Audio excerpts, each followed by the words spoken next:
Hello guys, current affairs funda में आप सभी का स्वागत है। मैं हूं आपके साथ अभिषेक शर्मा और आज के इस वीडियो सेशन में हम 9 सितंबर तक के सभी इंपॉर्टेंट करंट अफेयर्स कवर करने वाले हैं।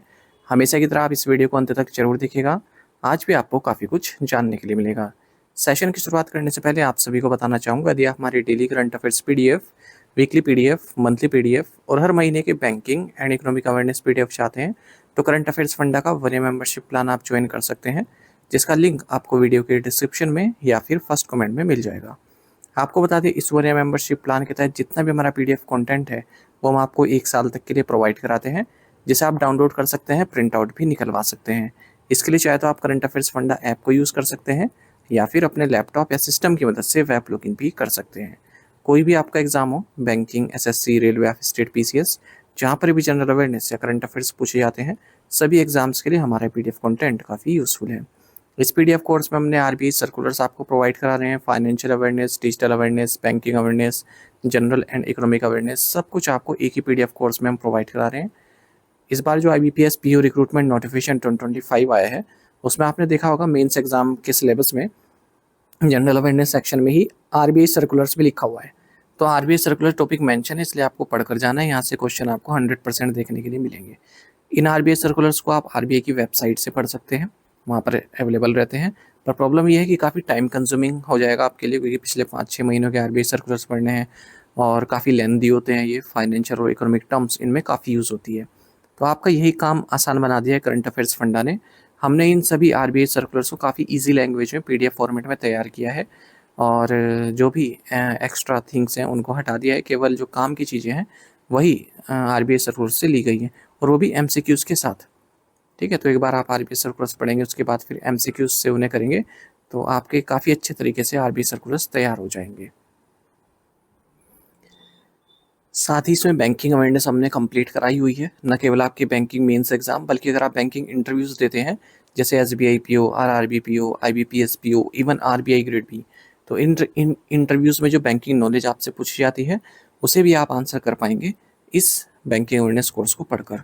और यदि आप SSC, रेलवे और स्टेट PCS जैसे एग्जाम्स भी दे रहे हैं, वहाँ पर इंडियन इकोनॉमी आपको पढ़ना है, तो वो भी इस कोर्स से हो जाएगा, क्योंकि कंप्लीट इंडियन इकोनॉमी हमने इस कोर्स में आपको पढ़ाया है। वहीं इंश्योरेंस से संबंधित एक डेडिकेटेड चैप्टर भी इसमें दिया गया है, जिससे इंश्योरेंस के बेसिक्स आपके क्लियर हो जाएंगे। तो ये सब कुछ आपको एक ही PDF कोर्स में हम अवेलेबल करा रहे हैं, वो भी 1 साल की वैलिडिटी के साथ। वन टाइम आपको पेमेंट करना है और 1 साल तक ये सब करंट अफेयर्स आपको मिलेंगे। हर महीने अपडेट होते रहते हैं, और जिस भी एग्ज़ाम में जनरल अवेयरनेस या फिर करंट अफेयर्स पूछे जाएंगे, उन सभी एग्ज़ाम्स में ये PDF कोर्स आपके लिए इनफ रहेगा। मिलेगा कहाँ पर? करंट अफेयर्स फंडा ऐप पर। ऐप का लिंक वीडियो के डिस्क्रिप्शन में भी दिया गया है, फर्स्ट कमेंट में ही पिन कर दिया गया है। तो लिंक पर क्लिक कीजिए, ऐप को इंस्टॉल कीजिए, लॉगिन करने के बाद ये कोर्स आप बाय कर पाएंगे। फिर भी कोई डाउट अगर आपका रहता है तो ये हमारा कस्टमर केयर नंबर है 8448169188। इस पर आप कॉल कर सकते हैं या फिर व्हाट्सएप करके भी जानकारी प्राप्त कर सकते हैं। तो बिना किसी तरीके शुरुआत करते हैं इस वीडियो सेशन की। सबसे पहले क्वेश्चन ऑफ द डे देख लेते हैं, इसका आंसर आपको अभी कमेंट बॉक्स में करना है। संविधान का कौन सा अनुच्छेद निजी सहित सभी शैक्षणिक संस्थानों में आरक्षण का प्रावधान करता है? Which article of the constitution provides for reservation in all academic institutions including private ones? Option है आर्टिकल 14, आर्टिकल 21A, आर्टिकल 15 सब 15, आर्टिकल 16 सब 4। तो जल्दी से आंसर कर दीजिए, फिर हम आगे बढ़ते हैं। और इस तरह के क्वेश्चन यदि आप प्रैक्टिस करना चाहते हैं तो हमें टेलीग्राम पर जरूर ज्वाइन कीजिए। करंट अफेयर्स फंडा नाम से हमारा टेलीग्राम चैनल है।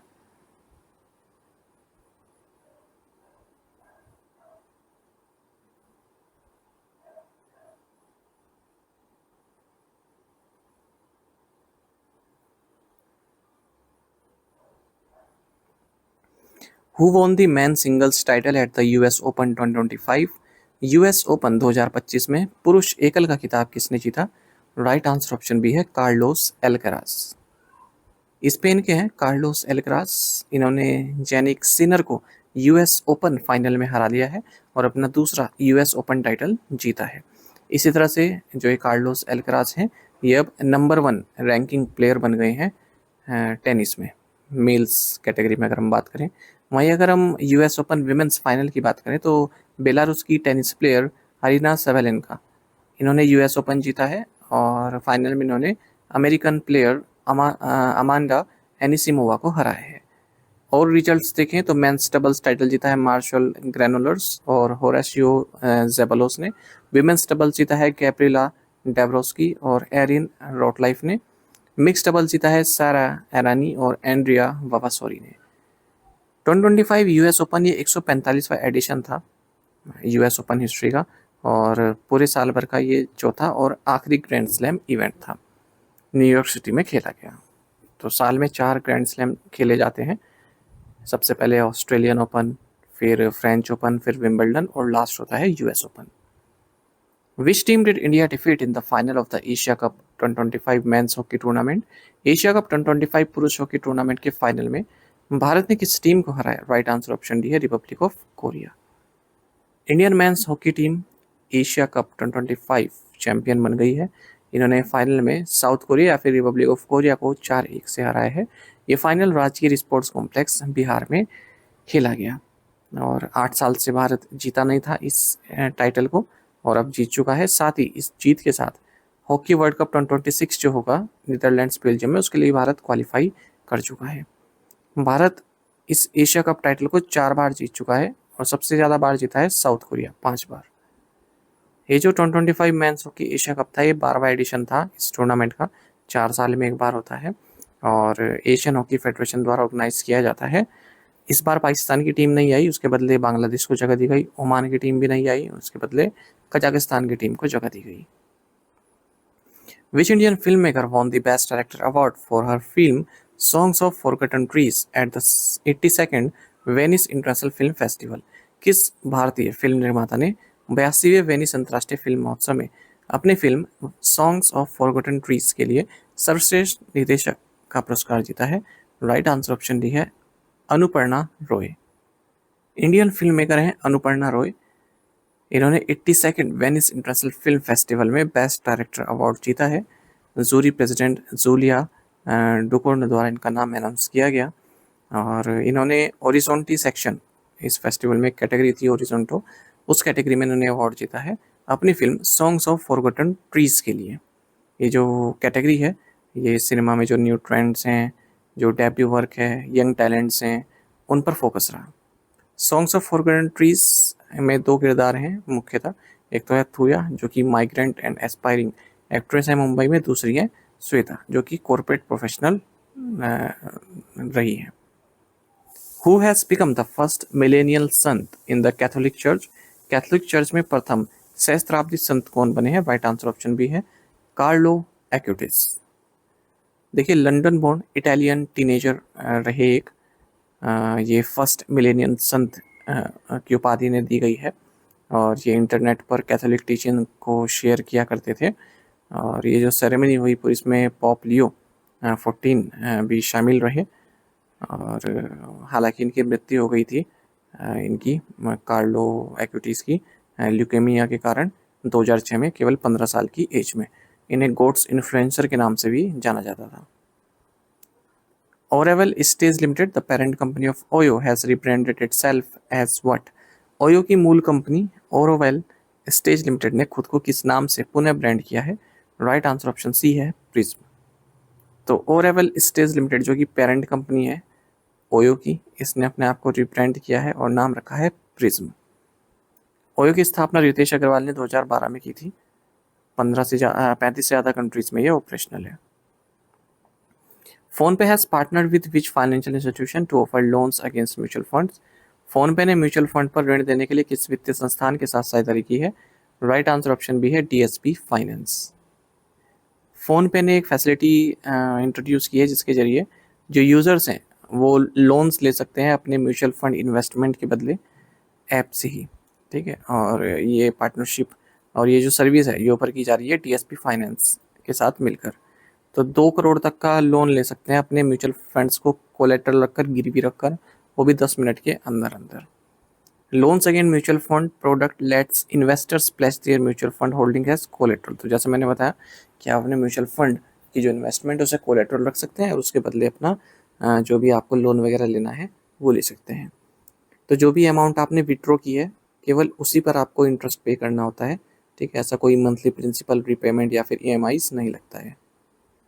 Which bank hosted its first ever startup pitch fest called dream to demo? किस बैंक ने ड्रीम टू डेमो नामक अपना पहला स्टार्टअप पिच फेस्ट आयोजित किया? राइट आंसर ऑप्शन डी है State Bank of India. State Bank of India ने अपने स्टार्टअप ब्रांच के जरिए first ever startup pitch fest, जिसका नाम है ड्रीम टू डेमो, इसे ऑर्गेनाइज किया है, जहां पर एंटरप्रेन्योर्स ने जो लीडिंग इन्वेस्टर्स हैं उनके सामने डायरेक्ट अपने आइडियाज शेयर किए हैं। पिचिंग मतलब आप अपने आइडियाज बताते हैं किसी को इन्फ्लुएंस करने के लिए, खास करके इन्वेस्टर्स को। Which two banks have partnered with Sohanlal commodity management limited for collateral management services? किन दो बैंकों ने संपार्श्विक प्रबंधन सेवाओं के लिए सोहनलाल कमोडिटी मैनेजमेंट लिमिटेड के साथ साझेदारी की है? राइट आंसर ऑप्शन सी है IDBI bank and Punjab and Sind bank.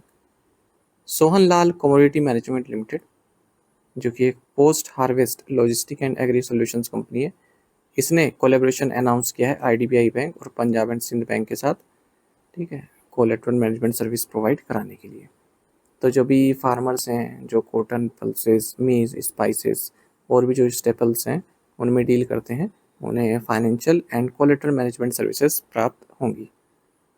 Which institution collaborated with NITI Aayog for the report introduction to 2D materials? किस संस्थान ने introduction to 2D material report के लिए नीति आयोग के साथ सहयोग किया है? राइट आंसर ऑप्शन डी है IISc बेंगलुरु। नीति आयोग का जो फ्रंटियर टेक हब है, इसने 4th एडिशन लॉन्च किया है अपने future front quarterly insight series का, जिसका टाइटल है इंट्रोडक्शन टू 2D मटेरियल्स। इसको डेवलप किया गया है Indian institute of science Bengaluru के साथ मिलकर। 2D मटेरियल्स की क्या इंपॉर्टेंस है, भारत को क्यों इस और ज़्यादा ध्यान देना चाहिए, वही सब इसमें बताया गया है। तो जो ह्यूमन एयर होता है ना, उस ह्यूमन एयर की जो विड्थ होता है उसका 180,000 भाग होता है एक 2D मटेरियल, इतना थिन होता है। या फिर आप कह सकते हैं 8 lakh times smaller than pencil की जो टिप होती है उससे, ठीक है। इतनी थिकनेस के बाद भी ये 200 टाइम्स स्ट्रॉन्ग होता है स्टील से, और कॉपर से ज़्यादा अच्छी तरह से इलेक्ट्रिसिटी कंडक्ट कर सकता है। 2D materials are crystalline substances with a thickness ranging from 1 to a few atomic layers, typically less than 1 nanometer। और इनकी जो उपयोगिता है वो इलेक्ट्रॉनिक, ऑप्टिकल, मैकेनिकल प्रॉपर्टीज़ में काफ़ी रहती है। Who has been reappointed as the part-time chairman of Yes Bank? Yes Bank के अंशकालिक अध्यक्ष के रूप में किसे पुनः नियुक्त किया गया? राइट आंसर ऑप्शन डी है रामा सुब्रमण्यम गांधी। तो रिजर्व बैंक ऑफ इंडिया ने रामा सुब्रमण्यम गांधी को रीअपॉइंट किया है पार्ट टाइम चेयरमैन 20 सितंबर 2025 से 13 मई 2027 तक। ये डिप्टी गवर्नर के तौर पर सर्व किया इन्होंने रिजर्व बैंक ऑफ इंडिया में 3 साल तक, 2014 से 2017 तक। Who has taken charge as the chairman and managing director of NHPC Limited? NHPC Limited के अध्यक्ष एवं प्रबंध निदेशक के रूप में किसने कार्यभार संभाला है? राइट आंसर ऑप्शन डी है Bhupendra Gupta. Bhupendra Gupta chairman and managing director बनाए गए हैं NHPC लिमिटेड के, जो कि इंडिया की लार्जेस्ट हाइड्रो पावर कंपनी है, एक नवरत्न सेंट्रल पब्लिक सेक्टर एंटरप्राइज है। इसका हेडक्वार्टर्स फरीदाबाद हरियाणा में है। Who was honored with the professor VK Gokak award? Professor VK Gokak पुरस्कार से किसे सम्मानित किया गया? राइट आंसर ऑप्शन है आनंद V पाटिल। तो भारतीय विद्या भवन और विनायक गोकाक वंगमया ट्रस्ट, इन्होंने मिलकर professor VK Gokak award ceremony आयोजित की है, और आनंद V पाटिल, जो कि बाल साहित्य अवार्ड के रिसिपेंट भी रह चुके हैं, इन्हें प्रोफेसर VK गोकाक अवार्ड दिया गया है।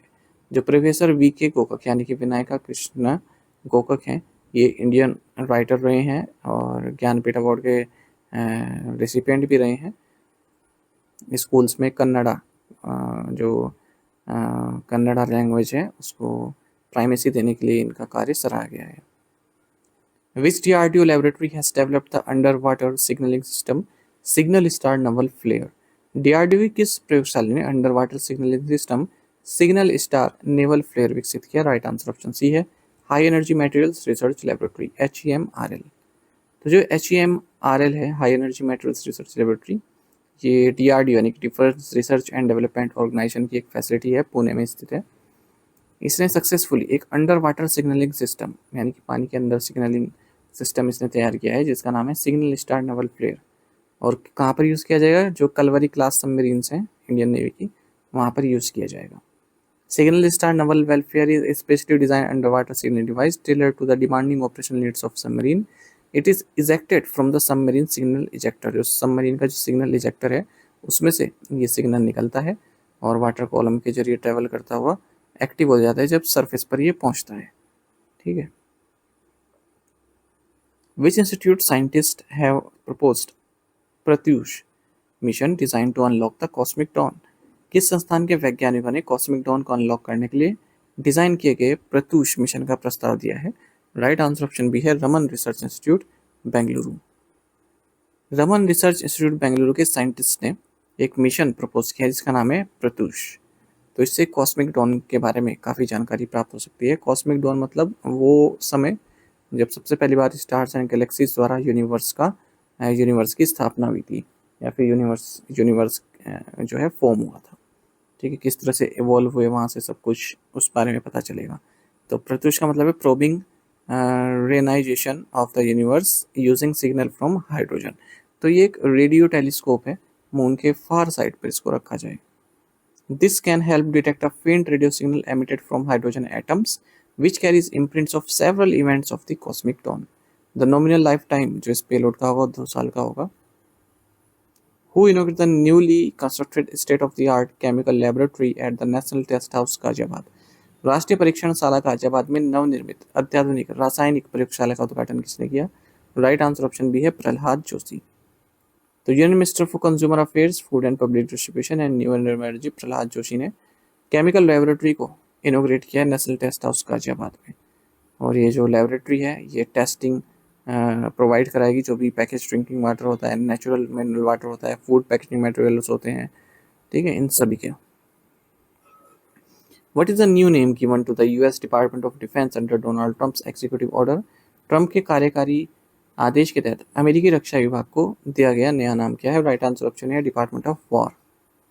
यूएस प्रेसिडेंट डोनाल्ड ट्रम्प ने एक एग्जीक्यूटिव ऑर्डर को साइन किया है जिसके जरिए डिपार्टमेंट ऑफ डिफेंस का नया नाम होगा डिपार्टमेंट ऑफ वॉर। पहले भी यही नाम था वर्ल्ड वॉर सेकंड के बाद, लेकिन फिर इसको दोबारा चेंज कर दिया था department of defence. Who has been appointed as the new deputy prime minister of United Kingdom? United Kingdom के नए उप प्रधानमंत्री के रूप में किसे नियुक्त किया गया है?